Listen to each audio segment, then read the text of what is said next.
Navy and Destroyer Captain. They use the same rules. Of course, Destroyer Captain is going to have the mostly destroyers and light cruisers, while the Royal Navy will have, all the different types of ships. From you're going to have I think World War I and World War II, mostly two, but they've got scenarios that will be interesting. And so I'm going to be showing some videos on how that's played. Uh, I picked up Rebel Fury. Uh, I know it came out, I guess, in 2023 maybe, and so I haven't played that, and so that's from Mark Herman. I've got that. Plus, I've got all these others. So many games that I've got on my shelf that I need to get to the table. So I'm anticipating the arrival of other games, uh, most from GMT, but there's some others, um, and try to get those to the table as well. But I've got so many to do that I may have to just do some smaller scenarios on some of these so that I can get them to show them.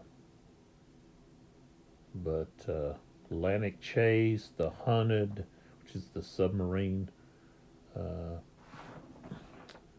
and Silent Victory, those are both dealing with World War II submarines. You got the German submarines, and then the Silent Victory is the American, United States Navy, um, in the Pacific versus the Japanese. Atlantic Chase, I really became intrigued with that, but I haven't even really done anything with it. Um, and there's some great videos already out on that. But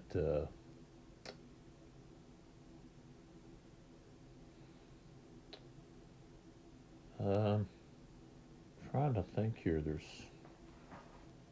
other games that I need to get. I want to get Musket and Pike back on the table, um, and play another scenario out of that. And of course, the Great Battles of Julius Caesar. I want to do some of that. Um, get back to the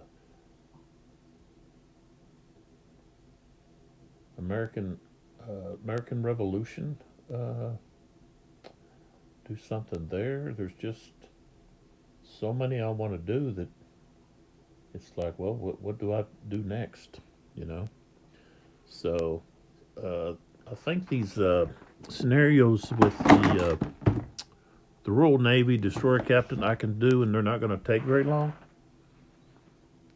And so um, I think I'm going to do those next. And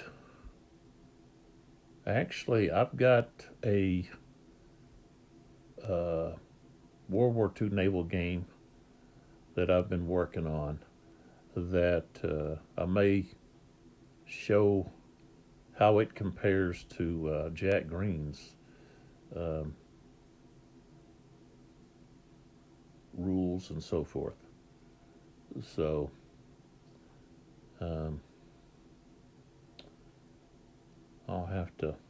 I still got a lot of organizing on that, rewriting some rules and redoing some things before I'm ready to maybe submit that to some game company, or just actually do it myself through, one of those crowdfunding sites.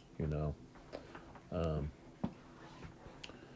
Actually, I've got quite a few different ideas for some different things, but that one there, I've put in so much work on it that it's close to being ready to do something with. So, and Uh, maybe introducing it with these two games will maybe get a little spark of interest in it. Hopefully, I'll get some spark of interest into Jack Green's games. And of course, my game is not a hex and counter. There's no counters involved.